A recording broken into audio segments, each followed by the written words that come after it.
శ్రీ గురుభ్యో నమః. శ్రీ మహాగణాధిపతయే నమః. శ్రీ సరస్వత్యే నమః.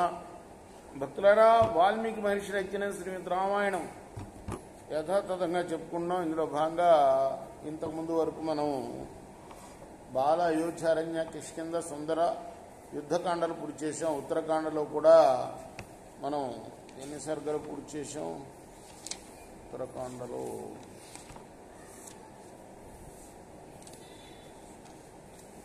19 సర్గలు పూర్తి చేసి 20వ సర్గలో 20వ శ్లోకం వరకు చెప్పుకున్నాం.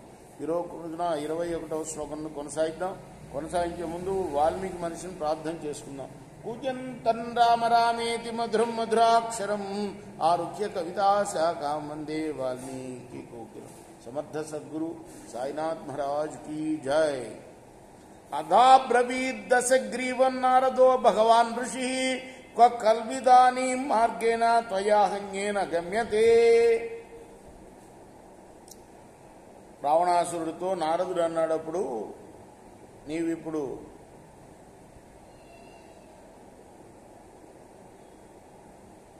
ఎక్కడికి వెళ్తున్నావు? అయంకల్ సుదుర్గమ్య ప్రేతరాజపురం ప్రతి మార్గో గచ్చతి యమస్యామిత్రకర్షణ.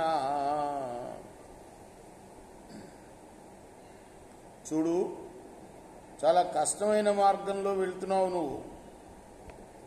ఈ మార్గం ఎక్కడికి వెళ్తుందో తెలుసా నీకు? యమలోకానికి వెళ్తుంది సుమా. నతు సతు శారద మేఘాభం హాసం ముక్వా దశానన ఉవాచ కృతమిచ్చేవ వచనం చేదమబ్రవీత్. అప్పుడు వెంటనే రావణాసురుడు పెద్దగా నవ్వి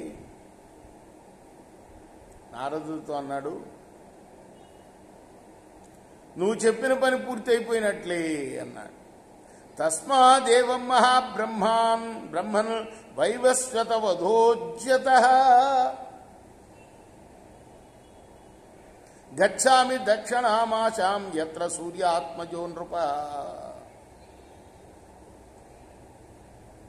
యముణ్ణి చంపడానికే వెళ్తున్నానయ్యా దక్షిణ దిక్కుకి. మయా హి భగవన్ క్రోధాత్ ప్రతిజ్ఞాతం రణార్థిన అవజేష్యామి చతురో లోకపాలానితి ప్రభో. పూజ్యుడవు సమర్థుడు అయినవో నారద మహర్షి, యుద్ధంలో అభిలాష గల నేను ఇప్పుడు 4 వైపులా ఉన్న నా లోకపాలకుల్ని జయిస్తాను. ఈ విధంగా ఇదివరకే ప్రతిజ్ఞ చేశాను సుమా. తదిహ ప్రస్థితోహం వై యమరాజపురం ప్రతి ప్రాణి సంక్లేశకర్తారాం యోజయిష్యామి మృత్యునా. అందువల్ల నేను ఇప్పుడు యమలాకానికి వెళ్ళి ప్రాణులకి కష్టాన్ని కలిగించే ఆ యముణ్ణి చంపేస్తా. ఏవం ద్వాదశ గ్రీవోమునిం తమ అభివాజ్య ప్రయయో దక్షిణామాశాం ప్రవిష్ట సహ మంత్రిభిః. ఇలా పలికి నారదుడితోటి ఆయనకు ఒక నమస్కారం పెట్టేసి దక్షిణ దిక్కుకు వెళ్ళి మంత్రులతో కూడా ఆ దక్షిణ దిగ్భాగంలో ప్రవేశించాడు రావణాసురుడు. నారదస్తు మహాతేజ ముహూర్తం జానమాస్థిత చింతయామాస విప్రేంద్రో విధూమైవ పావక. మహాతేజస్సు గలవాడు, ధూమం లేని అగ్నిలాగా ఉన్నవాడు, బ్రాహ్మణ శ్రేష్ఠుడు అయిన నారదుడు క్షణకాలం ధ్యానంలోకి వెళ్ళి ఇలా ఆలోచించాడు.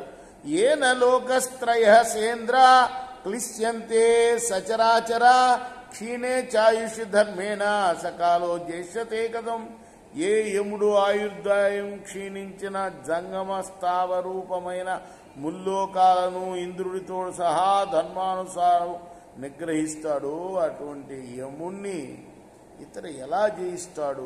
స్వదత్త కృత సాక్షియో ద్వితీయ ఇవ పావక లబ్ధ సంజ్ఞా విచేష్టంతే లోకాయస్య మహాత్మన యస్య నిత్యంత్రయో లోక విద్రవంతి భయార్జిత తంకధన్ రాక్షసేంద్రో స్వయమేవ గమిష్యతి.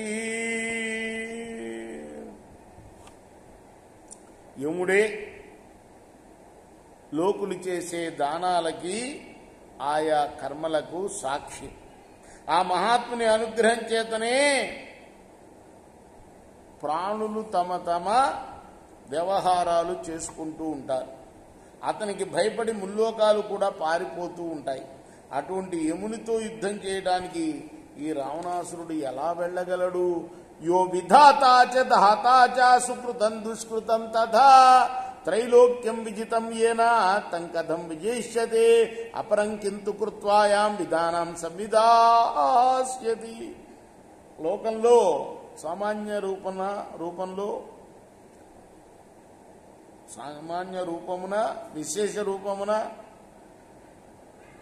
ఈ లోకాన్ని సృష్టించేవాడు ఎవరయ్యా అంటే యముడే. పుణ్యపాప ఫలాల్ని ఇచ్చేవాడు, ముల్లోకాల్ని జయించినవాడు. అటువంటి యముణ్ణి ఏదన్నా ఉపాయం ఆలోచించి జయిస్తాడా ఏమిటి రావణాసురుడు?